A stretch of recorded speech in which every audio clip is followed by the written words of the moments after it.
mbokk yi ñu ngi leen di nuyu kenn ku nekk ak santam di rafetlu lu baax seen ànd ak programme bu Ferlo FM 94.0 ak www.jolofactu.com mbokk yi nañu ko baaxoo di ko ànd ak yéen ci seen émission pencum Jolof di ci dalal ñoo xam ne ñii ñi ngi fekk baax ci département bu Linguère. ñu ngi gërëm bu baax ki nga xam ne kii mooy Thierno Fall nekk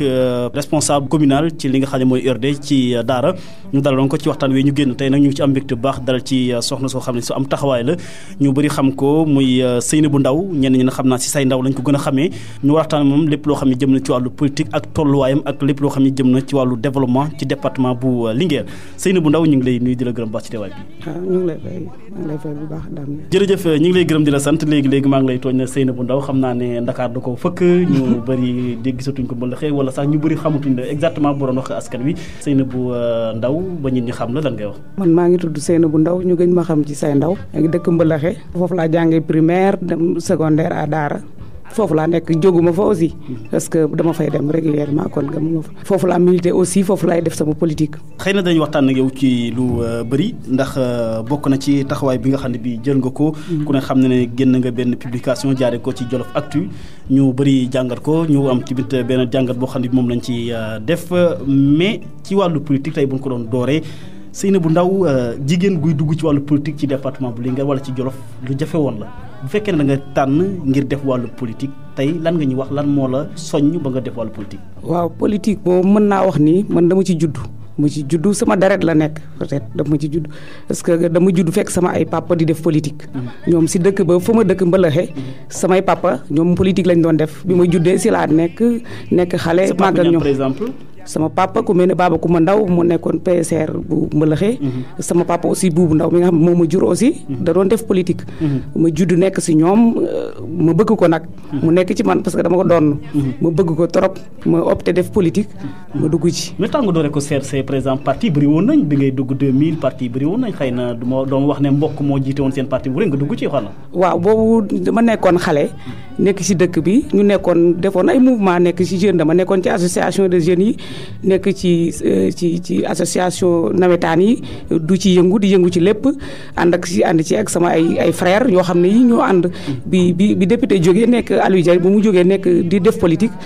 ñu jóg ànd ak moom jàppale ko. en 2000 laa ci gën a fees daal boobu laa ci gën a. mais am na yeneen parti yoo xam ne. am na yeneen parti yu. da nga ko jàppoon ne seen sëriñ la en même temps mbokk la. waaw loolu lañ jàppoon aussi. mais yow jàng nga ngëm-ngëm idéologie yi nga xam ne moo am ci parti war nga ko gëm yow tamit. waaw boobu après dañ doon jàng rek. dañ doon jàng parce que apprentissage la loo gis politique dañ koy jàng comme xale lañ woon dañ ci nekkoon nañ ci mu nekk URD. say waajur nekkuñ ci woon wala yow yaa ci njëkk a ñëw rek soobu ci. samay waajur PS la ñu nekkoon. mais bi sama papa wàññeekoo. PS ñu nekk PS yow nga ñëw URD mais xaw na. non dañu bàyyi samay papa dañu bàyyi. man ma ñëw ñu ñëw tolloog génération CRC. ñu dugg ci CRC. boobu CRC amagul boobu URD lañ nekkoon. kon yow bokk nga ci membre fondateur yi. membre fondateur CRC ci laa bokk. mais est-ce que mën nga ñu fàttali naka lañ ko sosee woon taxawaay jigéen ñi jamono jooja ndax bëri woon na nit ñi gëmoon nañ ñu CRC bu baax ci Mbalaxe. waaw gëmoon nañ ko torop ba fii ba ci peut-être 2 ans yi passé nit ñi gëmoon nañ ko torop parce que nit ñi dañ jàppoon ne si bu ñu amee leader boo xam ne ci dëkk bi la dëkk waruñu dem di jàppale beneen leader boo xam ne feneen la nekk loolu lañ ko jàppe woon parce que jàppe wuñ ko woon sax politique dañ ko jàppe woon mbokk ak leneen loolu lañ ko jàppe woon ñu nekk si nag jàpp ci ak fukki loxo am na politiciens yu bëri doon nañ ñëw mais du ñu d'accord di ànd ak ñoom parce que loolu lañ jàppoon dañ jàppoon ne Aliou Dia dëkk si dëkk bi la dëkk war bu ñu amee leader bu dëkk si dëkk bi waruñu jàppale beneen leader bu nekk feneen. mais sa taxawaay booba bi ngay door lan lañ la dénkoon ci li nga xam ne moom mooy parti bi. waaw parti bi man bi ma ciy dugg dama ci dugg tuuti après ma créé sama groupement xool jeunes yi nga xam ne ñi nga xam ne ñoo gën a nekk jeune femme ci dëkk bi ma dugal leen ci après ma taxaw xale taxaw jeune ànd ak jeunes yi di liggéey si loolu laa taxawee woon ñu nekk ci ba ay élection locale ñu def ko fi def ci ay législatives def ci ay présidentielles mais bi ñu demee ba nga xam ne ay en 2012 si la ñu door a boole man pour te dire. kon da ngeen cee nekkoon nii dama ci nekkoon en tant que jeune rek. mais sama taxawaay moom dëgg man dama en 2012 élection 2012 yi laa ci gën a gis sama taxawaay. mais xëy na boobu li nga jëriñoon parti bëriwul fesoo ci woon amoo woon gannaaw. waaw parce que boobu maa ngi woon Jolof mais bi ma ñëwee au niveau de Dakar dama liggéey parce que bi ma ñëwee fii ñuy def ay transfert pour ay électeurs yu war a voté ji foofu dama summeeku dugg ci terrain bi. mais say ndaw lan moo ko boolee waa Dakar waa Mbalaxe moom mooy sa base moo nekk war a nekk sa fief ba nga ñëw fi bëgg fi am doole man loolu jaaxal na ma. non Mbalaxe c'est que Mbalaxe mooy sama base Mbalaxe mooy suñu base base Aliou Dia Mbëlëxe mooy base am absolument mais fii dafa am ay jolof-jolof yu nekk fii te ñoom dañu bëggoon bu voté jotee ñu dem jolof voté kon ñoom loolu lañ jàppoon ne ñoom loolu moo lañ bëggoon ñu jàppale leen ci nag parce que dañ doon wër ci communes yi fu nekk ñu dem lijjanti transfert ba am ay militants ba nga ñëwee kon yaa coordonné loolu lépp fexe waaw man maa doon coordinatrice bi parce que man ku fi transféré fii ci Dakar waaw ñu dem ci présidentiel premier tour ñu gagné Wade wàcc na mais ñun premier ak deuxième tour yëpp ñun ñoo gagné foofu parce que ñi waa Mbëlëxe voté nañ ñu yóbboon aussi ñu voté ñu gagné boobu laa ci am nekk ci URD tamit yaa ngi ko doon sentir bu baax waaw maa ngi ko doon sentir ne maa ngi si parce que sentir bi mooy dama doon liggéey amu woon lenn lu ma ci téeméer maa ngi doon liggéey daal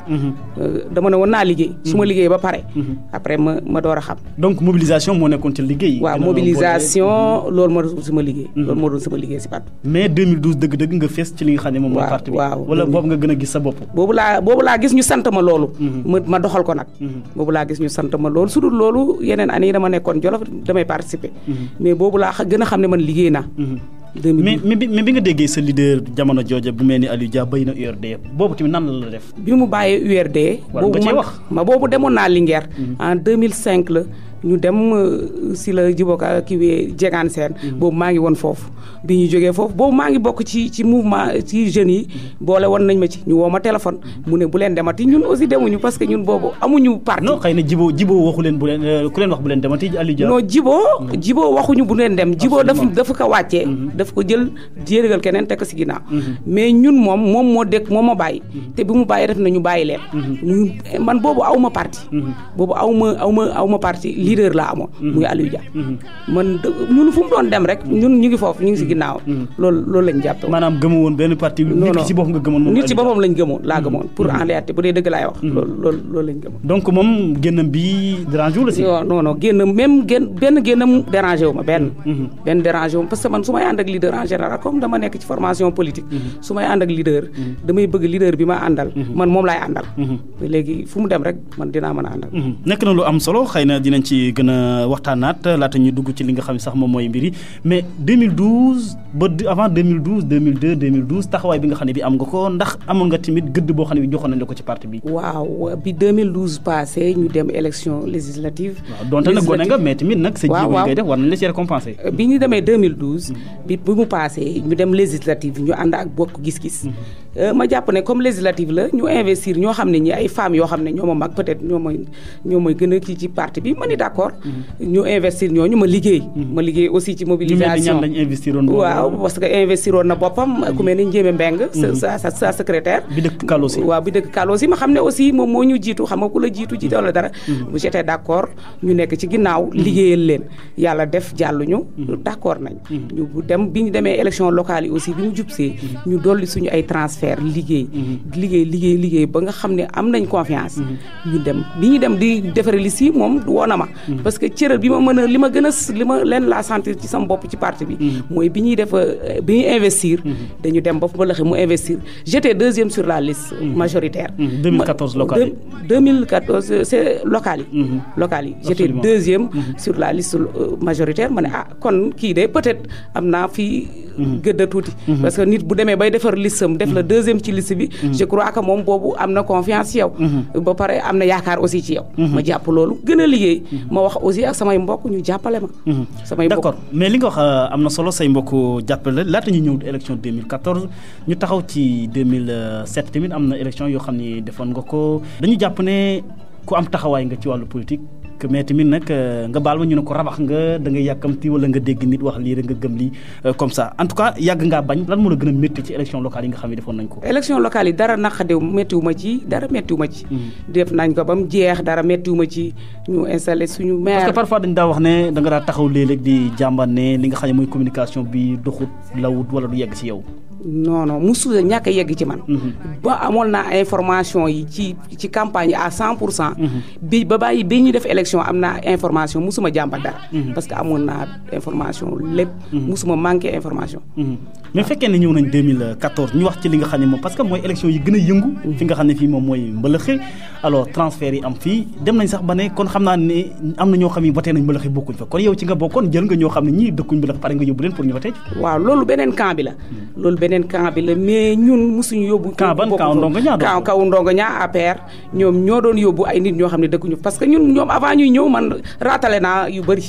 balaa ñu ñëw yóbbu naa ñu ngi doon jël fii di leen yóbbu foofu ñëpp ñooñu bëlëxe lañ dëkk ñoo ñëpp mën na la xam naa jot na nga leeral nañ de parce que ñu bëri jàpp nañ ne ñëpp man ñu yóbbu ñun maa ngi ak liste yi yóbbu nañ 5 bus ñëpp mbëlëxe lañ dëkk amul ku ma yóbbu koo xam ne dëkkul mbëlëxe les seek na xam nga 5 bus boo ko génnee ci Dakar après ñoom ba ñëwee fekk ñu fi dara mais mbëlëxe également mën nañ 5 bus fii nii ñëpp dem non mën nañ plus que 5 bus waaw léegi bi ñu yóbbee loolu ñoom ba ñëwee fekk ñu fi dara te bëgg nañ am dara comme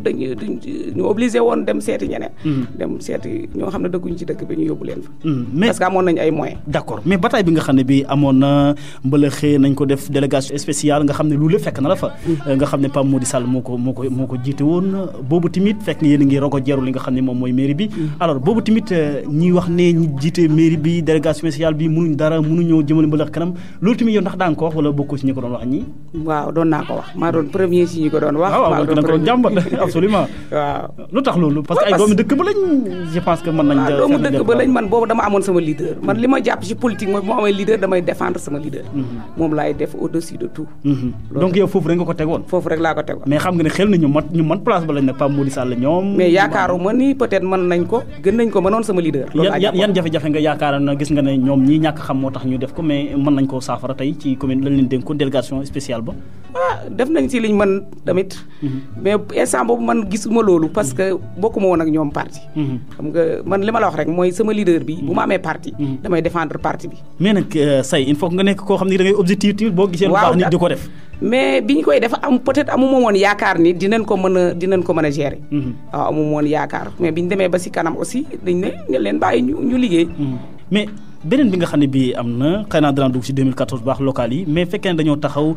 ki nga xam ne mooy nekkoon sa leader di Aliou Dia xeex ba mbëlëxe nekk commune parce que nekkutoon commune mu xeex ba mu nekk commune ñu bëri jàpp ne mbëlëxe wartu mën a nekk commune amul ay ressources seen budget bi bëriwul dañoo rey loolu ndax parce que ñeneen ñu bëri doon nañ ko wax nag également mais loolu tamit ndax yow jàppoon nga ne xeex bi Aliou Dia xeex bañ mbëlëxe nekk commune tey commune bi ak ni mu gàttee parce que dëkk yu bëri ñu ngi ci wet gi mais bokkuñ ci ndax loolu tamit lu baax la fekkee ne diisoo gënoon na ci am mënoon na ci am moo gën parce que commune bi bu yaatu woon mooy gën mais boobu ñun dama amoon leader boo xam ne bii moom peut-être loolu la bëggoon te moo doon leader bi waaw man damay wax man bu ñu doon dajee assemblée générale wala ñu dajee réunion damay wax sama xalaat mais peut-être sama xalaat mais ressources yi fan ngeen yaakaar fan nañ ko mën a jëlee ci mbëlëxe tey ressources yi nga xam ne moom moo fa am marché amul yeneen yëpp taxalaatu yi foofu yooyu yëpp man amoon naa ci yaakaar bi may xeex ci élection yi lépp loolu la amoon naa yaakaar amoo yaakaar na bu ñu gañee dinañ liggéey parce que dañu am ay idée moom mi nga xam ne moo jiite dina am ay idée fexe ba développer dëkk bi fexe ba am ay ressources mais yooyu yëpp gisuma ko mais tey fekkee na say ndaw dañoo taxaw ñu ne donte na génn nga CRC dinañ ci wax mais yàgg ngaa am jafe-jafe yàgg ngaa contre li nga xam ne mooy doxalin bi peut-être gars yu bëri nee nañ tey lañ ci jot da nga nekk ci biir sax mais yàgg ngaa lijjanti li nga xam ne moom mooy ay rencontre ak ñeneen mais ba nga dee ba doyal sëkk lu tax mënoo woon a taxaw avant 2014 sax wax ne lii ànduma ci musuma doyal ci parti bi ba nee naa la bi ñu defee élection ba gagné ba ñu installé suñu maire def suñu ay commission ba keroog bi ñuy def commission yi doyalu ma ci parti bi doyalu ma woon ci parti bi mais après dama laa doyal ci parti bi mais naka nga gisee noonu candidature bu mel ni Ndongo Ñaa bi mu taxawoon coow lu bëri amoon fii dégg naa Maram Sall sax moo tax ngeen gañe waaw loolu gëmuma ko mais dégg nga gars yi di ko wax nañ ko bi ñu ñëwee nee nañ ñu Maram moo tax ngeen gañe mu ne leen Maram taxul ñu gañe def na si loxoom nag de waaw bu ci defee ci loxoom feneen la ko defee mais def ko ci ay nit peut-être loolu moom mën naa ko garanti parce que man maa yow ci parti bi nga nekkoon ci parti bi laa nekkoon mais Maram Sall xamoo lu mu def ci parti bi non xaw ma lu mu def ci parti surtout ci local yi dégg naa mu ne ci local yi nee nañ ànd nag ñu jour bi des na ñaari fan mais li ma leer ba leer man juróomi bis yu dugg benn nitu Maram Sall nekku ci kooku moom maa ko garanti ku ma wax naa la ba ndee ba organisation bi tamit amul lenn loo xam ne def na ko ci wàllu élection peut-être leneen lu mu def man xaw ma peut-être moog leader bi la déet xëy na lu mu def yëg nga ko yow itam yëguma ko xaw ma ko man dama dégg rek Maram ànd naag yéen jour yi laa ko yët peut-être yëguma loolu mais li ma wóor ba woon xaw ma lu mu jàppalee parti bi mais du ay militant jàppale ko ay militants ñi waroon voté ñëpp dañoo voté ñi waroon voté génn CRC du tax ma ni Maram Sall moo tax ñooñu gagné parce que man xam naa ni CRC ñu voté dañu engagé woon parce que ñun dañu demoon ci terrain wax ak ñoom ñu confirmer ni dinañ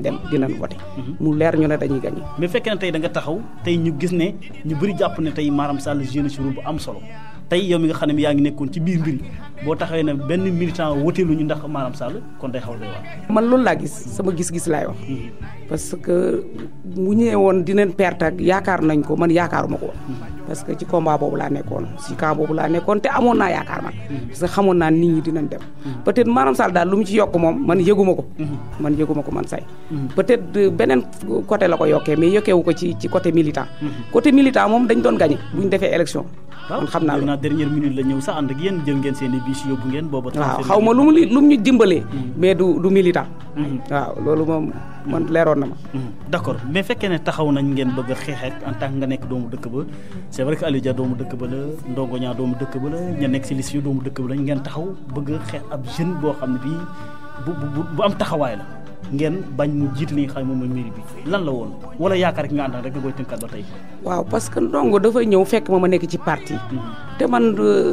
yàlla ma xam ne bugguma di dugg ci parti di génn ci parti. bugguma loolu bugguma woon caaxaan aussi duma génn ci parti. parce que dama juddu dugg ci parti bi dama wax ne fii dama fi war a toog liggéey lu ma ci fekk ma xam ne amoon naa ci yaakaar trop ci parti bi. parce que dama ci yàgg sonn ci xaar ci lu nekk. waaw parce que nekkoon naa jeune toogaayu jeune bu ma demee ba màgg aussi dañuy xam ne damay bëgg a màgg. ñu di ma jox quelques responsabilités ma di ko yor. peut-être bugguma ay responsabilités yooyu ndax su ma bëggoon responsabilité. bi ñuy installé damay demandé ma nekk adjointe maire. wala ma ne présidente commission du ma ci benn boo xoolee ci archive bi man du ma ci lenn. xëccu moo si aussi leneen. bi ñëwee toog aussi dama leen bugguma ci lenn xëccu ma ci leneen. parce que man comme maa ngi liggéey au niveau de Dakar ñi fi nekk nañu liggéey. bu ñu liggéey ñun ñu jàppale leen. waaw Ndongo aussi bu mu ñëwee moom nekk jeune dafa ñu ñëw fekk ñu nekk ci suñu parti. xam nga du yomb nga nit fekk la nga nekk ci sa parti rek mu ñëw rek jug rek nga jàppale ko. waaw loolu la woon mais xam nañ ne jeune la intellectuel la xam nañ aussi ku ko joxoon commune bi dina ko mën a yore. ñun xam nañ loolu man xam naa loolu. mais da woon nekk politique rek kon bi yëpp politique la woon. waaw politique la woon waaw politique la parce que daf ñu fekk ci suñu parti aussi ñun dañu waroon combattre ak moom mais waruñu ñëw pour. di far ak moom parce que daf ñu fekk ci parti. mais lu am solo la mais tey fekkee ne dem nañ ba tolluwaay bi taxaw ñu gis ne depuis 2000 ba tey ñu bëri sax léeg-léeg damay faral di jokkoo ak ñoom ñuy wax ne ñu ne yàggoo ci parti bi parce que ba nga ne 15 ans nga fi def tey ñu bëri xam naa dana leen yéem buñ ko déglu. waaw am na ñu muy yéem même moom mi sos parti bi ak ñoom ñi nekk ci parti bi man je me rappelle 1er mai bi ñu doon def fii soo gisoon vidéo yi maa ngi ci. 1er mai bi ñu doon def défilé 1er maa ngi ci. loolu sax yàggul. waaw pour dire ñu dëkk mbalaxe ak ñi xam politique gu mbalaxe xam nañ ne man yàgg naa ci. 1er mai mooy bi Aliou Dia jóge woon. je pense waaw avec les paysans la force paysanne man force paysanne bi ñu koy créé maa ngi woon à Daara. bi ñu créé force paysanne. maa ngi woon foofu. jour bi ñu koy créé à Daara j'étais là-bas. kon xam nga yàgg naa ci parti bi. xëy na kon ni nga wax rek mooy fes gi moom ci 2012. waaw fes gi moom 2012 la fes. waaw fes gi te fes gi aussi li tax ma fes maa ko liggéey. parce que dama mën même beneen parti bu ma mën nekk pour man parti leader bu may nekkal dama naan la damay liggéey. su ma liggéey après lu ma tolloo rek nga récompenser ma loolu. mais loo ci liggéey ba tey tax nga bëgg a fëgg sa dënn na man liggéey naa ci CRC kenn ëppale wu ma ci bu doon doon day am dama yóbbu sama xaaj. loolu aussi boole ma ak demander pour lu ñu may récompenser loolu boolewu ma ak CRC ba tey. boo xuusee ci biir waxtaan boo ma laajee naan la wax. absolument mais ci loolu laa jëm parce que tey di bu ñuy wax nii tey ñun ñëpp xam ne say ndaw ci CRC lañ ko xamee woon depuis 15 ans yàggul ba nga fësalee sa démission ak léegi. donte ne man wax naa ne sax am na yeneen visite yoo xam ne doonu ko def danaa si ñëwaat ci biir mais tey boo taxawee nga ne say ndaw CRC laa nekkoon nekkatuma CRC ñu bëri bëgg nañ nga leeral leen lu tax CRC laa nekkoon li ma la expliqué ba élection locale yi ci début fi ma commencé ba élection locale bi élection locale yi ñëwee ma xeex ci ñu installé suñ maire pour résumer ba ñu guddal ñu installé suñ maire def suñu ay délégation def suñu ay commission bi ñu defee suñ commission xëccuwuma fa benn responsabilité kon bu ma doon xëccu responsabilité foofu laa koy xëccoo. daa am ñu doon xëccoo responsabilité donc. waaw am na ñu doon xëccoo responsabilité. mais man damay jël kàddu ma ne leen xëccoowuma responsabilité. waaw jëluma benn responsabilité l'essentiel naa bokk ci mairie bi conseillère laa aussi naa bokk ci liggéey bi. bu loolu laa jëloon décision ne naa bokk ci liggéey bi. bi ma bokkee ci liggéey bi ñu may liggéey bi ñuy installé ñu dem ba gàmmu Mbalaxe jub si. bi gàmmu gi jub see ma jàpp ne man dëkk ba daal war naa def dara. parce que man waaw ma def sama set setal bu ma ko defee premier jour bu may njëkk a bind sama lettre def sama budget tout man si premier dama jël sama tànk dem ba kër maire moom laa ko njëkk a présenté ma expliqué ko mun rafetlu ko ne ma baax na ma def sama set setal ma lancé samay soutien récupérer sama ay soutien lépp maa ngi koy informé mais dem naa ba mbëlëxee la mara dem naa ba mbëlëxee wàcce ko ci mairie bi am naa ay produits amoon naa ay balai sans balai ay produits ay t-shirt tout ma wàcce ko ci mairie bi bokk ko ak groupement féminin yi ak association des jeunes yi mais lépp maire bi téléphoné wu ma mu naqadi ma trop nag mu naqadi ma trop téléphoné wu ma sax ne ma félicitation ma bale dëkk ba aussi ci jumaa ji ba ci pont bi ñu bale ba mu set place publique yi ba mu set. fekkee ne yow jëloon sa propre initiative nag da ngay seetal dëkk bi mu war la comme citoyenne mais bu boobaa waroo see xaar ngërëmu kenn. waaw man doon naa ci xaar ngërëmu maire doon naa ci xaar ngërëmu sama leader. parce que da nga ko ci tàggu ba nga koy def. dama ko ci tàggu te moom moo tax ma di ko def. moom moo taxoon may def set setal bi. man parce que dañu bokkoon combat bi ñu gagné ko. ma bëgg ne ñun war nañuy def dara. ma gàmmu mbulaxe bi jub si ma ne man war a setal dëkk bi. ñun ñoo war a setal dëkk bi man dama jël engagement setal dëkk bi. keneen ci parti bi bu amee leneen lu muy def mu def ko. loolu laa jàppoon. loolu moo taxoon ma def ko kon séntu woon naa si mu yëg ni sax def naa ko. mooy surprise bi donc moo ciy lan lim la wóor félicité la. bëgguma même bu dul félicitation mais yëgut ne sax def naa ko yëgul ne sax def na ko. mais ñun yëg nañ ko. nit ñi yëg nañ ko rafetlu nañ ko. mais moom moo doon sama leader. moom moo taxoon ma di ko def. moom mooy maire Mbëlëxe. mais séntu wala également mu jàppale si séntu. non séntu ma ci jàppale parce que bi ma demee këram mu ne ma nooy def ba am sa lii dama ne ko damay bind samay soutien. ma dem ci jolof yi nekk fii ñu jàppale ma. am naa ci somme bu takku ma jënd ci def ci. mais lu xam dafa bëri woon koppar yi mu doon laaj dafa bëri pour nga am defar set setal bi. waaw set setal bi budget bi 800000 la woon. 800000 et quelque la woon. te moom li nga xam ne mooy Aliou Dia génnewu ci 15 na la am say dimbale. waaw joxuma ci ñaar dërëm de. ñaar dërëm daal 15 joxuma ko ci. ba mu noppee tamit. wax na ma ni budget bi 800000 la parce que boo xoolee amoon na ay matériel bi nee na ma matériel bi am na fa. après le reste moom man maa def samay soutien jënd ko. matériel bi ba ma demee ma jot ci. ma dem si ñooñu ma jot ci après. mais 15 daal defu ko ci. mais bi nga amee ngërëmal waa Mbëlëxe ñi nga xam ne ñii sa dëkk la mais gaa ci ngaalaama donc. waaw ma kontaan ci waa dëkk bi trop. comme gërëm ñoom kontaan nañ ci ma kontaan ci ñoom. mais li ma la wax aussi ba tey am na dama amoon leader mu nekk maire. waaw ma bëggoon aussi moom mu xam ne man mu yëg ma daal. manque de considération la. d'accord kon set setal bokk na ci benn ponk boo xam ne bii moo tax nga bay. waaw bokk na ci benn ponk. mais set setal moo tax nga bay. non du set setal benn la nga wax de. des na yeneen ponk waaw set setal bi du ponk premier bi sax. parce que avant set setal bi ma ko yóbbul lettre. fekk nañu def ñaari réunion conseil. woowuñu ma téléphone joxuñu ma lettre. après seen victoire locale yi. après victoire yi bien avant set setal bi def nañ ñaari réunion conseil woowuñu ma ñuy dem Mbëlëxe bàyyi ma fi yóbbu ma parce que man bi may investir man fii laa nekkoon ñu bàyyi ma fi yóbbu dem. c'est vrai xam nga li nga wax nii say am na solo mais ñu bëri taxaw nañ jàpp nañ même am nañ victoire gaa mais li ñu ci def bëriwul est-ce que du tax moo tax it ba victoire amee ñu def seen i mbir teg la fële. loolu man damay bàyyi nit ñi rek ñu analyser parce que nit suy defar listam. bul bàyyi nit ñu analyser. xam nga boo leen ko waxee ñoom. waaw damay wax man comme dama lay wax. man nit suy defar listam. liste locale mu def tête de liste def le deuxième. am na ci yow yaakaar absolument am na ci man yaakaar. amoon nañ ci man yaakaar trop. man tamit yaakaar boobu ñaanuma woon yàlla mu tes gisoon naa lu nekk nag. proposition bu dugg jinne gisoon naa ko mais bugguma woon man nit su amee ci man yaakaaram boobu bugguma mu tas. yan nga yaakaar ne beneen parti boo xam ne bii ñëw na ci yow wax say nobbam fees dell nga ne ko dee seet rek. bëri na. yu la seet si yow. ñu ma seet si bëri na. bëri na mais xëy na ndongo bokk ci moom. ndongo bu ñëwul yónnee na. ah mais déet mais moom ñëwul rek en tout cas. waaw ñëwuñu mais dañuy yónnee. yoo xam nga yooyu la ñuy def. dañuy yónnee. waaw bu ñu ñëw dañuy yónnee. waaw yónnee xool terrain bi ba xam baax na bu baaxee ñu ñëw su baaxul. ñu ko def nañ délégation ñëw seet si. say waxtaan nga bañ. ma xamal leen ne le man noonu man maa ngi ci Aliou Dia. lu ñu am jéem. waaw d'accord mais tamit bu ñu la defee c'est vrai bu ñu la defee deuxième ci wàllu position ci liste majoritaire bi. ku ne yaakaar ne position bu am solo la mais loolu tamit mënoo ko woon a sago ci jigéen yi nga xam ne ñi ngi ci CRC ñoom itam di ci def lu am solo amuñ position boobu yow nga am position boobu mais sant yàlla. waaw sagoo naa ko ba xeex bañ gañee mais ba tey damaa war a bokk ci ñiiram man sama benn naqar ci commune bi mooy du ma fekkee réunion conseil parce que man bi may xeex xeexuma woon pour nekk maire. xeexuma woon pour nekk adjointe. xeexuma woon pour jiite commission mais dama xeexoon dama bëgg politique. aussi dama bëgg bu ma nekkee ci commune rurale wala commune. ma xam commune nu muy doxee. loolu laa bëggoon bi may xeex loolu moo taxoon. dama bëggoon xam commune nu muy doxee. parce que ëllëg yàlla mën na def ma dem ma nekk maire te su ma nekkee ci di xam commune nu muy demee boo léegi su ma yoree mairie dama koy mën a yore. mais est-ce que li nga nekk Dakar moo tax rek xëy na ñu. man ñun conseil yi nekk Dakar mën nañ 5 xaw ma 6. dañuy dem.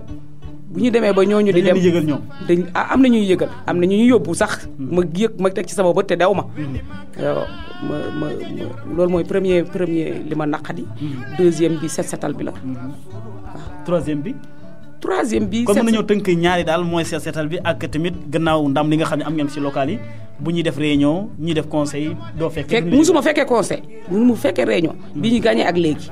gëj naa ci mairie bi keroog bi ñu installé commission yi bi ñu installé def commission yi keroog laa gëj mairie bi ak maire bi man keroog laa gëj toog ak maire bi en tant kon ñiy toggan par exemple naan say dafa bañ a ñëw ci conseil day absenté da ngaa yëguma parce que dañuy bind lettre yóbbu ko sama kër yaay suñu kër lañ koy yóbbu au niveau de Mbëlëxe mais kon ñu wàllu ko ñoom tam ñooñu aussi xamuñu loolu dañ leen jox lettre say peut-être dañ koy téye ba gis non attends say gis nga loolu nag wax dëgg yàlla yaa ngi bëgg a tooñ parce que fekkee ne bind nañ lettre ba indi ko seen kër waaw lettre ñàkk jàng da nga woon a doom kaay jàngama lettre des fois ma yëg parce que bu ma yëgee damay téléphoné ñu ne ma am nga fi lettre ma liirlu ko ñu ne ma am ngeen réunion jour tel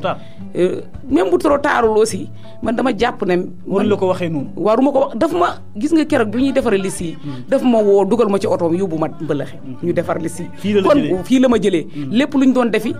daf may woo ma dem këram wala mu jël ma sama si koñ bi ma dëkk ñu dem Mbëlëxe kon dama jàpp ne bu ñuy defi réunion conseil dafa war a ñëw jël ma ñu dem wala mu woo ma fekk ko këram ñu dem loolu laa jàpp mais loolu lépp nga yaakaar lan moo ko waral ngeen neexoo woon depuis 2000 ba tey ñëw ba 2014 ngeen am victoire pare gan léegi nga gis ñu lay tuutal ci biir li nga xam ne moom mooy loolu mënu ma ko xam man dama jàpp ne rek dañu pare ci man parce que am na ñu mel noonu am na ñoo xam ne bu ñu mais yow doo opposante doo seen opposante du ma seen opposante mais yaakaaruñu woon ne aussi am naa volonté wu démissionné yaakaaruñu loolu bett na leen trop man xam naa loolu parce que yaakaaroon nañu parce que dañ koy def ay nit ñu arrière toog ba beneen élection ñëw nga dem mais man je ne suis pas comme ça man du ma nangu loolu mais il paraît que tamit amoon nga am ndaje boo xam ne amoon nga ko ak Idi Thiam. waaw Idi Thiam sama xarit la. ban cadre la woon boobu. du cadre politique sama xarit la damay am ay relation man damay def politique. dama am ay relation ak moom. mais du cadre politique c'est vrai man c'est vrai mais fekkee ne tamit nag xaw ma ban jamono ngeen daje woon en tout cas daje ngeen même fekkee ne am ngeen relation tamit koo amut ak moom parti politique xëy na boo koy àkk tamit ñi njaaw njott ci yow. boobu après démission bi la. keroog may démissionné musuma dem ci kenn. xaw ma woon sax Idi Thiam xaw ma woon keneen. xaw ma woon Diagne Fada xaw ma woon Djiboka fu mu dëkk. xaw ma woon waa parti socialiste xaw ma woon kenn si Aliou Dia laa nekkoon mais bi ma démissionné dafay am ay leader yu dégg ne dama démissionné wala ay nit yoo xam ne dañu dégg ne dama démissionné ñu bëgg ma dimbale. yow kañ nga démissionné yàgg na kon yow. yàgg na kon da nga ko waxutoon rek. wax naa ko parce que dama ko bind dugal ko site Jolofactu. non loolu bëgg dem boo njaay la nga ko jàllale. non yàgg na ça fait c'est le mois de mai. yàgg na mois de mai nga ko fësal ba tey. mois de mai laa ko fësal. léegi kon bi nga xam ne bii démissionné nga également léegi am ay leaders yoo xam ne dañ la doon contacter. waaw am na ay leaders yu ma doon contacter am na ay leaders aussi yu ma toogal. yu ma recevoir. kon ñoom yàkkamti woon nañ nga démissionné. bu ñu yàkkamtiwul ma démissionné aussi man da xam nañ ne damay liggéey comme xam nañ ne damay politique. mais Idi Thiam bi également laa bëgg a xam rek am ngeen ndaje lan moo sabab ndaje moom. loolu c'est privé du relation politique. du relation politique. wala da nga bëggoon mu yóbbu la ci Aly Ngouille. non su ma bëggoon dem ci Aly Ngouille aussi dinaa fa dem. non demagoo fa nag mënoo fa woon dem. waaw dew ma fa. waaju ma fa woon dem bëggoon nga faa dem également. non bëgguma fa woon dem. demoo ci Idi Thiam ngir mu yóbbu la ci Aly. non dew ma fa woon pour mu yóbbu ma ci Aly Ngouille. parce que peut-être bu ma ko bëggoon peut-être mën na sotti mais dew ma fa woon pour ma dem ci Aly Ngouille parce que man dama jàpp ne. Aly Ngouille dafay sori. parce que dama jàpp ne bu ma waree dem si Idi. si APR. du ma dem directement ci Aly Ngouille parce que Mbëlëxe laa dëkk. Aly Ngouille moom moo yore APR départemental mais Mbëlëxe laa dëkk. bu ma doon dem ci peut-être ñi nga xam ne ñoo nekk APR bu Mbëlëxe ñooñu peut-être su ma doon jaar ba war a dem APR foofu laay jaar. d'accord xam naa dinañ ci waxaat lu gën a yaatu mbokk yi may fàttali yéen a ngi ànd ak seen émission Pencum Jolof ñu dalal Seynabou Ndaw ñu gën ko xamee ci Say Ndaw nekkoon ci li nga xam ne mooy CRC tey nag mu ànd ak ki nga xam ne ki mooy Diagne Fada parce que loolu sama dama koo dégg nii dara leeral ko ma si xëy na nag boo ko leeralee auditeurs yi nga xam ne dañuy déglu tey danañ gën a leeral ak lu tax tamit nga ànd ak moom parce que démissionné également ci parti ba pare dem ci parti d'opposition également nekk na loo xam ne li yombul mënoon ngaa dem ci pouvoir du ñàkk ne pouvoir seet si nañ la ba nga dégg ne démissionné nga mais ba nga démissionné léegi ak ñi nga doon ànd ci parti bi ndax am na ñu ñëw bëgg a def médiation nañu waxtaan say ñëwaat wala. man ba ma démissionné ak léegi am na ñuy def médiation am na ñu may seet des milliers de personnes ñoo xam ne ñu ngi wax say lu tax nga def nii say lu tax nga démissionné war woon bàyyi le leader en personne bi ma démissionné ak léegi waaw parce que avant may démissionné moom bi mu demee APR woo na ma bi ma woowee avec des dizaines de femmes këram ma toog bi ma toogee aussi ma toog mooy ñett ponk bu ma gën a naqadi parce que bi ma toogee këram mu dem na parce que dem ci APR bi taxul ma démissionné dama koy leeral aussi bu loolu taxul ma démissionné parce que neexu la woon non naqadiwu ma parce que man Aliou Dia laa àndaloon nag nee naa ko foo dem baax na loolu méttiwu ma parce que bu mettoon bu wootee këram du ma dem mais dama dem këram muy cité toog na reen waxtaan ak ñun añ ree waaw këram bi mu paree muy gërëm ay nit di ma sote man politique du ma ci nangu lool bu dem bay gërëm sudde Aliou Dia demee ba toog di gërëm ay nit di ma sote ma gis sama bopp laa ñi nekk ci parti bi rek la wala ñi nekk ci parti bi la ñooñu rek lañu àndaloo nag ñooñu rek lañu fa nekkaloo nag man du ma nangu loolu du ma nangu loolu parce que lebalu ma ko loolu mais woo na la kay ku la woo koy boole na si waaw woo na ma mais nit dina la woo mais man dafa am yu may calculer dafa am yoo xam ne du ma ko nangu aussi du ma ko nangu aussi parce que ñi muy gërëm maa leen gën a sonn ci parti bi boo ma defalu dara joxuma benn poste responsabilité au moins booy dem bay cité ay nit di gërëm ay nit nga boole ma ci ñu mel ni ñaan la doon gërëm par exemple nga ne ñi amuñ fa place ñam ko doon gërëm am nañ fa place mais man aussi am naa fa place ñim doon gërëm am nañ fa place parce que sonn nañ ci mais maa leen ci li ma ci sonn ñu ko ci ñoom ki ne jàlla woon xëy na waaw ñoom ñu ngi fa ñooñu Khady Fall wala non Khady Fall mbalaxi la nekk loolu waa Dakar yi la woon ñu nekk Dakar mais ñi mu doon gërëm war na leen gërëm mais man aussi war na ma gërëm man loolu laa jàpp ñi mu doon gërëm war na leen gërëm parce que ñu sonn lañ ci loolu tamit gis nga sa bopp bu baax gis waaw loolu loolu moo ma gën a tax a démissionné nag muy troisième bi nga xam ne nag après si laa ne moom j'arrête léegi ma ba bind sama démission bi ma ko bindee jiboka si boppam toog naa këram waxtaan ak moom mu ne ma tàllal naa la loxo su ma sañoon nga jàppale ma mais aussi man maa bëgg leader jibo koy doo tàllal loxo yi tam jibo nu mu lay tàllalee loxo tàllal pour ma jàppale ko pour ma bokk ci parti non daf ma recevoir këram man waxtaan naa ak jiboka këram bi ma démissionné après nga dem wax ko ne ko démissionné naa monsieur le ministre non dew ma wax ko démissionné naa dañ ko wax ne ko démissionné naa nit moo ma fa yóbbu parce que fooy dem rek dafa am ku la fa yóbbu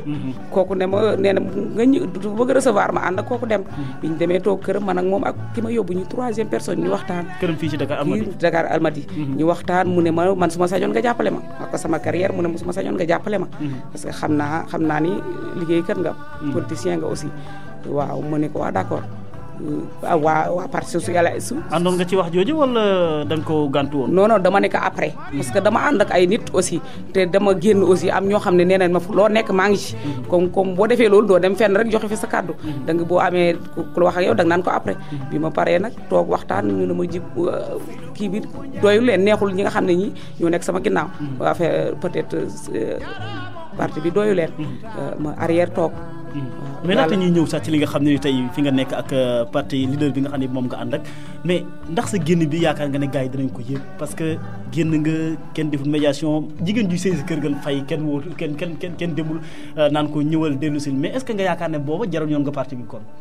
génn bi gis naa ne jëriñ na bu baax man gis naa ne génn bi dina wàññi parti bi man xam naa ne wàññi na parti bi ñi nekk ci parti bi aussi xam na ba ngay génn kan nga yóbbaale ba nga génnee kan mu ñëw ba ma génnee yóbbaale naa samay nit man am naa ay nit ñu mel ni ñan par exemple gars yi nee na yóbbaale kenn parce que loolu dama bëgg nga loolu dina leer parce que dinañ ci yegg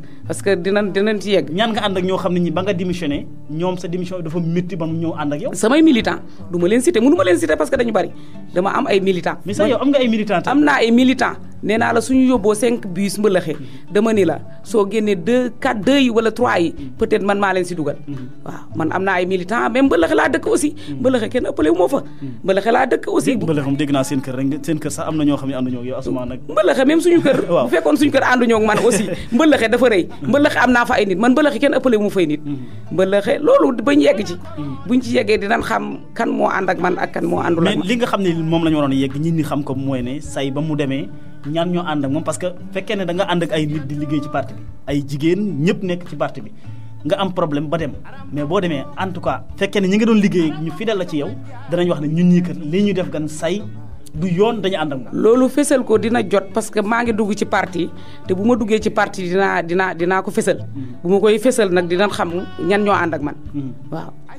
parce que boo defee nii par exemple ñu bëri xëy na jigéen ñi nekkoon ci li nga xam moom mooy parti bi Ndeye Niang tout ça mën nañoo wax ne lii kat bu kenn def médiation wala sax woo leader bi na ko bu ko kenn dem wooyi parce que defu dara ci parti. waaw loolu am nañ ci plein droit bu leen neexee ñu bañ ma woo mais man xam naa fi ma jëm. mais boobaag léegi kenn woowu la si ñoom jigéen ñi nga doon liggéey. jigéen ñi ma ñëpp a wax ak man jigéen ñi ñëpp a wax ak man góor ñi ñëpp a wax ak man. jigéen ñi naqarlu ko aussi. ma ne leen du man ak man. du man même Mbengue woo na la wax yow en tant que président. non Ndiémé am woowu ma Ndiémé pas Ndiémé. man pas Ndiémé dama ko fekk ci parti bi. mais dafa am ñoo xam ne man maa leen indi ci parti bi. waaw ñooñu laay wax ay conseillers lañ tey fi ñu toll. ay conseillers man parti bi am naa ci ay conseillers su ma bëggee wax am naa ci ay conseillers parce que am na ñoo xam ne yàlla ak sama jëmm ji moo tax ñu nekk ci conseillers. waaw parce que am naa sama groupement féminin représenté nañ leen ci conseil yi am naa aussi sama ay mbokk yoo xam ne dañu àndoon a man fis ñu boole leen ci conseil yi. Aziz Dia moom itam lu mu ci def ba nga démissionné ak léegi. Aziz parce que lu bëri doon ngeen ko defandoo également. ñoo doon defandoo lépp mais defu ci dara. mais man dara naqadiwu ma ci aussi. parce que xam naa fi ma jëm également kon bokk na ci ñi nga xam ne ñii xëy na dañ laa xeex ci parti bi wala. waaw mën na nekk de mën naa ko jàppee loolu. non dama la laaj peut-être yow xam nga ci peut-être am na loo xam ne lii nit bu koy def est-ce que yaakaaroon dafa am ñeneen ñu nekk sa gannaaw parce que bu fekkee ne yow. waaw xeex moom xam naa ko ci parce que ñu bëri mën nañ ma xeex parce que dama am ambition politique man dama am neexu bëri na ñoo xam ne peut-être bëgguñu sax di ànd ak man ci politique parce que li may jàppee peut-être bëgguñu loolu man nag loolu laa mel yàlla moom bi nee naa la politique sama deret la nekk du ma ci dem ak moitié dama ciy dem ba jeex parce que am na ñoo xam ne nag peut-être dañuy yaakaar ne boo ci demee noonu suñ la xeexul peut-être da nga leen nëbb loolu laa jàpp bëri na ay parce que ñu bëri wax nañ ko nee na ñu peut-être say day déranger dafa am nu muy mais ñooñu buñ ko doon wax nañ ko wax démb avant tey damay déranger man xam naa ne dama doon déranger mais man loolu déranger ban sens ci ban fànn ngay déranger pour parce que damay ñëw parce que leader bi mënu ma woon a bañ a def par exemple deuxième ci liste bi leader bi mënu ma woon di def dara te woowuma waaw parce que lu tax parce que dama ko liggéeyoon parce que te aussi dama yore woon loo xam ne lii moo gën a sensible ci élection yi mooy man maa doon wax ak nit ñi pour ñu dem voté ji man maa yoroon loolu man maa ko yoroon te ay 2012 laa ci ànd ak Aziz mais booy xool local yi man kese maa ci demoon peut-être ay jeunes laa ci àndal te jeunes yi aussi sama ginnaaw rek lañ nekk waaw d'accord mais fekkee ne dem nañ ci tamit beneen problème boo xam ne bi xëy na cité woo ko wala junj nga ko mu jëm ci wàllu GIE ba am na GIE ba yoo xam ne ñi ngi foofu mais jàpp nga ne tamit war nañ laa gën a dimbale moo xam ci wàllu récépissé moo xam ci wàllu financement lu sax cité wala da nga ko fàtte. loolu c'est que dafa bëri te dafa yàgg mënu ma cité yëpp. question boo mu ci posé rek dinaa ci rew waaw GIE man am naa groupement 2005 daa njëkk am groupement kon xam nga man am naa groupement. lan mooy solo si groupement yooyu par exemple. sama groupement parce que mbalaxe laa. GIE nekk mbalaxe yëpp koy surtout seen taxawaay. waaw GIE c'est après. man groupement la njëkk am 2005. GIE ñu ngi ko def en 2011 xaw ma 2012. parce que GIE 2005 laa am groupement bi ma amee groupement. ma nekk ci ànd ak sama groupement nekk 3e groupement ci mbëlëxi parce que ñaar laa fa fekkoon ma nekk 3e bi en tant nekk ay jeunes aussi nekk jeune yore ko aussi li ma tax ñu gën ma téye ci parti bi xam naa ci la parce que dama engagé woon mënoon naa ñëw nekk militant simple waaw mënoon naa nekk militant simple mais nekkuma militant simple dama am sama groupement ñëw adhéré ci parti bi ànd ak sama groupement bi ñu demee ba benn cause des fois may lijjanti ay projet ñu ne ma projet yi dafa war a laaj nga am GIE ma proposé ko maire ni ma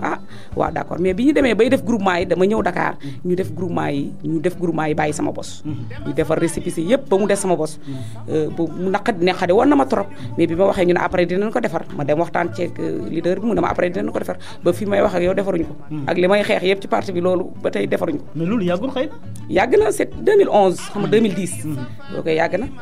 na GIE yàgg na mais kon maire moo xam ne da nga koo góox maire moo dajale mu bëri la donc moo tax bari na parce que man noonu laay def du ma loolu mooy sama jik nit da ngay muñ bañ la dimbale yow ci sa groupement wala sa GIE bi bien vrai que man xam nga lu tax mu kii parce que man aw ma woon récépissé mais bu ñu doon financé aussi duñ ma sotti récépissé bi laa xamul kay lu tax mënoo ko rek waaw wax naa ko mu ne dinaa ko def voilà ma duggoon ci benn combat loolu rek mooy wax ji dama duggoon ci combat ak Aliou Dia te man du ma dugg ci combat bëgguma ci génn di perte mais comme betteel nga am ci moom waaw bett na ma trop dafa ma bett trop Aliou Dia dafa ma bett trop bett na ma trop parce que betteel bi aussi dafa parce que am na yoo xam ne jàppee wu ma ko woon dara aw ma récépissé ma jàpp ne peut-être xaalis amut ma ne daa xaar ba xaalis am mais est-ce que yow tam wartoon doy xel nga ne xëy na lii Aliou di def nii man ak moom démb fu ma soxlaa woo ma def si dafa am ñu topp si gannaaw naa bay ñooña gan rek ànd ak moom parce que xëy na dafa am ñun ñu koy xelal ñu yàq sama der mais moom mus sa taxaw fenn wax ma moom musuma ko wan aussi musuma ko wan ba biñ demee ba gañe daal li ma la wax nii def réunion dewuma naqadi na ma waaw mais est-ce que yëg na ko tamit ne yëg na ko parce que mooy diriger réunion yi wala mooy diriger réunion yi yëg na ko premier adjoint Aliou Diop ñoom itam luñ ci wax waaw adjoint Aliou Diop aussi moom du la woo moom itam du ma woo mais su ma jotee lettre bi suñu kër wala ñu liiral ma ko dinaa ko woo moom mu rendre ma compte mooy moom dina ma rendre compte doon na ma rendre compte ma xam li xew li ñu doon réunion loolu rek d'accord mais bu fekkee ne da nga jógee ci lu mel ni CRC nga tënk ko ci jafe-jafe yu yëpp ñëw daanu ji fi nga xam ne mooy Modou Diagne Fada mais affaire bi bett na ñi de waaw man sama bopp Modou Diagne Fada sax ñu ne dàq nañ ko ci PDS xam naa lu dara ci ñëw ak yow peut-être nga wax sa gis-gis mais lu tax nga tànni Modou Diagne Fada waaw Modou Diagne Fada comme li ma toogoon waxtaan ak Djiboka waxtaan ko ak keneen dama toog waxtaan ak moom bi ma waxtaanee ak moom ma won ko sama lettre d'émission mu lire xam sama carrière politique. loolu ban année la woon wala rappelé woo ko. non loolu ak Modou Diagne Fada. loolu si mois de novembre bi. c'est le 7 novembre. moo dagul sax un mois ma toog waxtaan ak moom këram mu expliqué ma expliqué ko sama jaar-jaar mu ne ma waaw mu kontaan trop ne ma man de bu ma sañoon nga jàppale ma. nit la booleeg moom wala. waaw nit moo ma booleeg moom nit moom parce que man aussi au niveau di fi ma nekk si Dakar am naa fi groupement féminin yoo xam ne maa ngi ciy yëngatu ma am fi ay relation aussi ñooñu ñoo ma boole ak moom ma dem këram mu recevoir ma toog wax ak man li ma wax aussi mu doy ma parce que man bëgguma lu yomb man politique bëgguma ci lu yomb. parce que bëgguma parti au pouvoir dafa yomb trop. mais expliqué nga ko exactement li tax nga démissionné te fi nga xam ne fa nga jëm séentuwoo ko. bàyyiwuma dara li tax ma démissionné exactement comme li ma toog fii wax loolu laa koy wax fu ma dem moom laay wax. moom laay bind ci Jolof Actu bi moom laay wax fii ci Convergence FM. moom laay wax aussi ak nit ñi te nit ñi xam nañ li may wax réalité la nekkul man en politique du ma falpe di photocopier di inventer du ma ko def. li nga xam ne mooy réalité bi laa lay wax leader bi su fekkee ne li may wax. peut-être mën nga ci ànd ak man nga ne ma mën naa ci ànd ak yow parce que absolument li nga daj nii metti na wax na ma loolu mu ne ma li nga daj nii metti na waaw mais man bëgg naa taalal naa la loxo comme ni ma ko ñeneen waxee woon mais man aussi ma xool engagement am ak ma gis ay ni muy politiquer peut-être man bëgg naa loolu man bëgg naa aussi leader boo xam ne bii dafa taxaw waaw man loolu moo tax ma mais est-ce que yaakaar nga ne Modou Diagne Fada mën nga koo défendre ba la xëy pour mu taxaw nit ñi gëm ko wala yaakaar nga yàgg na faa dugal loxo. yàgg naa dugal loxo Modou Diagne Fada man wax naa ko ñëw na mbëllaxeet tëgg fa meeting ñëw na biir mbëllaxeet tëgg fa meeting en 2007 je ne sais pas jàppatuma date bi ñëw na foofu tëgg fa meeting élection législative ñëw na foofu tëgg foofu meeting maa ngi ko rappelé ne ko fekk nga ma fa kon mu xam ne man yàgg naa ci politique bi te keroog meeting boobu maa ngi koy wax ne ko meeting bu ma gën a naqari ci la bokk parce que boobu maa ngi ànd ak Aliou Dia bu ñu demee leader ñëw tëgg mbëllaxeet meeting ma ne ko meeting boobu li ma gënoon naqari ci la bokk kon xam na ne man yàgg naa def politique te moom am na ay non tey da ngay wax tey waaw keroog boobu la ma métti par exemple meeting bi boo mu koy def boobu neexuma woon parce que boobu maa ngi àndoon ak bëgguma woon mu def ko fa waaw ñi gënoon contre meeting bi ci laa bokkoon waaw tey nag moom yaa ngi ànd ak moom tey maa ngi ànd ak moom te dinaa ko jàppale dinaa ko jàppale au niveau de Dakar aussi parce que Dakar moom c'est un leader national bu ñu yaakaar ne sayu mbëlëx kese la Dakar tamit da nga fi am say Dakar la gën a ëpp base que mbëlëxi sax booy xool mbëlëxi moom am fa base dégg naa mbëlëxi am naa fa base mais Dakar aussi am naa fa base mbëlëxi ñi ngi Dakar waa mbëlëxi ñi ngi Dakar ñi ngi mbëlëxi mais la mbëlëxi population bi ci ëpp ñi ngi Dakar mbëlëxi am naa fa bagage Dakar aussi am naa fa base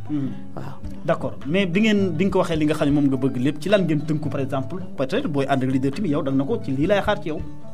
man li may xaar ci moom mooy considération ak ma liggéey su ma liggéeyee lu ma la liggéey rek nga fay ma lool waaw loolu lu ma liggéey rek lu ma mérité rek nga xam ne kii kat lii la liggéey lii la mérito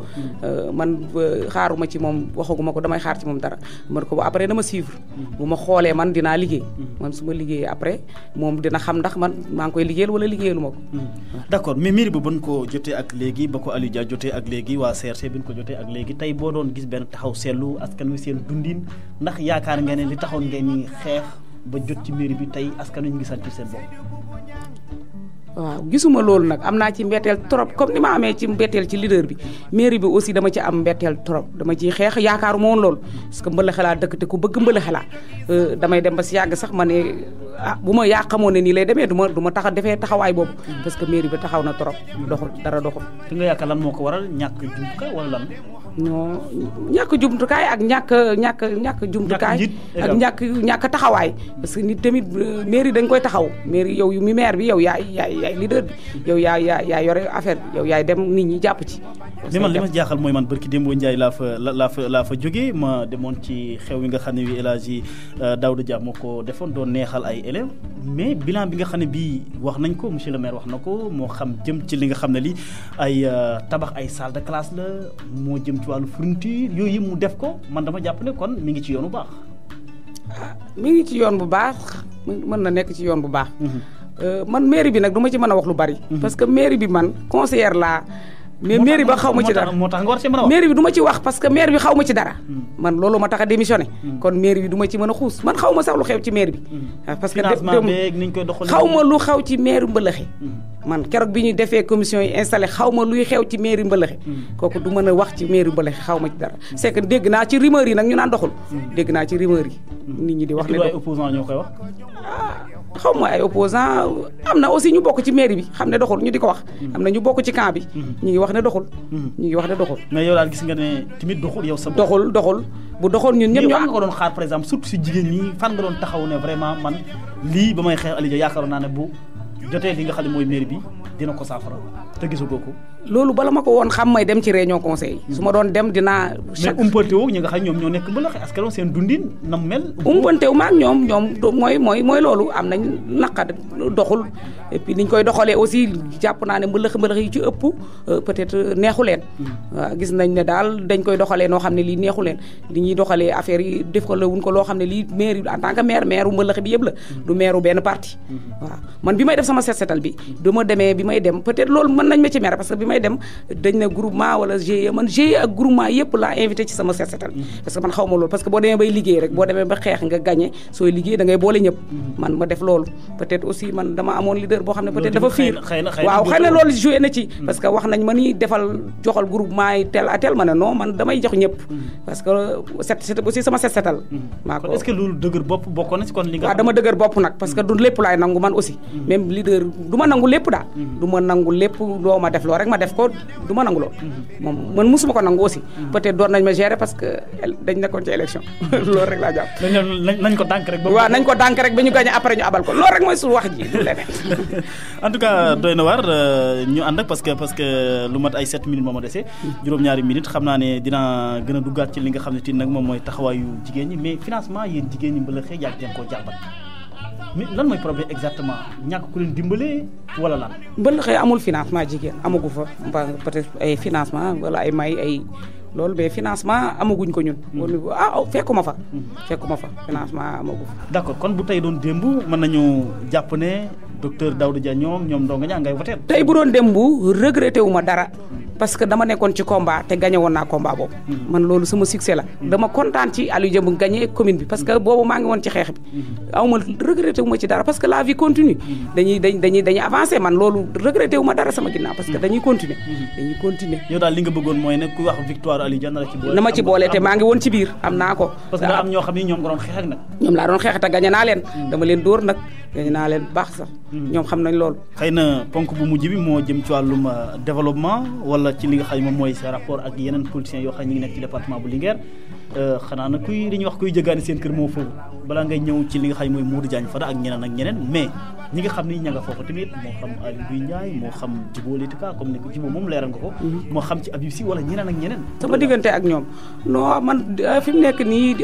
li ma wax leer na Diagne Fada laa am ak diggante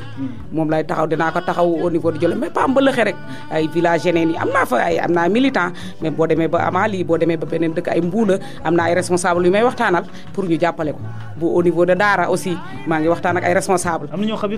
commencé nañ ma di may wax danaa leen mettre en rapport ak ñoom te dinañ ko jàppale te bu dul mais xëy na ñooñu nekkul ci benn parti politique wala. ñu ngi ci parti politique peut-être lañ fa gis neexu leen. au pouvoir ci au pouvoir ko opposition bi. waaw parce que les mbalaxe booy xool léegi moom bu dee mbalaxe la opposition amatu fa. ñëpp a ngi ca pouvoir bi. mais man dama bëgg wàcc ci terrain bi nekk opposé ak ñoom. say boo doon gis ne politique bi nga xam ne ñu ngi koy def département bu Linguère ndax yaakaar nga ne bu na ma jëm ca kanam la buñ gisee commencé Aliou Ndiaye wala ñi nga xam ñoom nekk ci pouvoir bi ñu ngi commencé di financer ay jigéen ñu yëngatu ci wàllum saabu yeneen projet ñu koy def ndax yaakaar nga ne loolu lu bees la loo xam ne mosu fa am. loolu jàpp ma ne ci politique parce que yàgg naa ci jàpp ma ne bees na parce que boo demee Linguère Habib Sy mi ngi woon foofu parce que bu ñu fa nekk aussi Habib Sy doon na yëngu ci parce que financement bi dekkul financement boo xam ne bii dafa nekk au niveau du Jolof peut-être ñoom seen leader yi kuy def financement peut-être say mbokk nga ko def loolu lañ koy defee te affaire bi du loolu politique dafa war a yaatu politique dafa war a yaatu département bi yëpp gis ci seen bopp waaw ndax bu ñu nekkee ay jeunes ñun te gisuñu ci suñu bopp la dañuy jàpp ne yaatuwul parce que boo nekkee ci benn dëkk di politique ba ko yemale ci dëkk bi aussi politique bi du avancé leader yu Jolof yi aussi ñu góorgóorlu parce que dañoo war a am taxawaay daal. taxawaay parce que politique da nga war a yaatal taxawu. liggéey aussi. mais loolu des na bu baax. que ce soit yu mag ñi wala ñu ndaw ñi des na bu baax. si da ngay ubbeeku. war nga ubbeeku ku nekk ñëw. d'accord mais fekkee dañuy wax politique au niveau national tey sa leader bi nga xam ne moom nga ànd ak ñu ne dàq nañ ko ci PDS mais fan nga yaakaar ne moom nga ko war a mën a jàppale ci parti wala dàq gi yaakaar nga ne lu jaadu la. man Fada bi ma toogee moom man Fada moo ma ñor. Fada moo ma ñor. nee naa ko que soit fu mu mënti kii man Fada moo ma ñor moom laay suivre comme ni ma suivre woon Aliou comme ni ma nekk àndoon ak Aliou Dia rek ci ngor ak kii moom laay àndal moom laay jàppale te ñi ma wax ne dama bëgg a ànd ak moom bañ d'accord ci ñi nga xam ne moom laa la wax ne la ñoom laay àndal ñooñu aussi d'accord nañ ci te kontaan nañ aussi ci taxawaayam ci réew mi ndax gis nañ ko au niveau de l'Assemblée nationale mu xeex nee naa leen xeex ba gagné ci njàmbaar la bokk. d'accord xam naa waxtu yi jeex na tàkk mu fekkee ne tey da nga doon am beneen kàddu boo xam ne bi danga koy wax ñi nga xam ne ñoom nga nekkoon pare naa ci yéen mais ba tey yaa ngi am ak sa relation ñenn ci ñi nga xam ne ñu ngi nekk CRC. waaw CRC am naa fa ay relation yu baax sax am naa fa ñi gën a am doole ci CRC am naa ak ñoom ay relation am naa ay relation bu baax ak ñoom. ñu mel ni ñaan. du ma cité man du ma cité. wax naa Aziz moom xam naa ne bokku ci ay mañang ñoom. du ma cité mais dama ni la CRC am naa fa ay relation bu baax bi ma génnee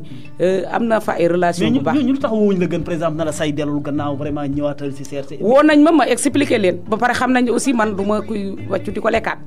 man dégguma ku la woo man loolu mooy sama propre. ñi ma woo man xam naa leen ñoom xam nañ ma. ci CRC lañ nekk ci CRC lañ nekk. CRC lañ nekk ñu ngi waxtaan ak man. te yaakaar naa bu fii ak dinañ dem ba ñun ñëpp ñu àndandoo jàppale Diagne Fada. kon yow taxaw nga pour képp koo xam ne kii dafa nekk CRC nga wex ko yóbbu ko si. bu nekk CRC mu nekk APR taxaw naa pour wekk ko yóbbu ko ci Diagne Fada. ñu ngi lay gërëm ñu bàyyi la nga tàggu askan wi la doon déglu. waaw maa ngi leen di tàggu mbokki Jolof yëpp maa ngi leen di tàllal loxo aussi ngeen ñëw jàppale ma ci waar wi. parce que